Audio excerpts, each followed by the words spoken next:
retired, may destabilisasyon nga ba o pag-aaklas? Do you have a comment on former Senator Trillanes' claim of brewing a destabilization from PNP ranks? And then, do you see a need for loyalty check po?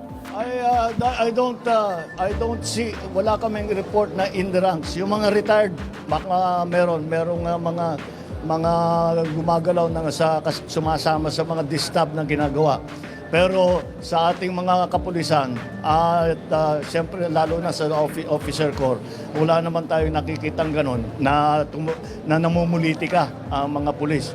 So, ang loyalty check, hindi ko alam kung ano yung loyalty check katotohanan. Anong sasabihin mo doon sa tao? Sasabihin, loyal ka ba sa akin? Siyempre, oo ang sagot nun, di ba? Kahit na hindi siya loyal sa'yo. Pero titignan natin mga record ng mga ano.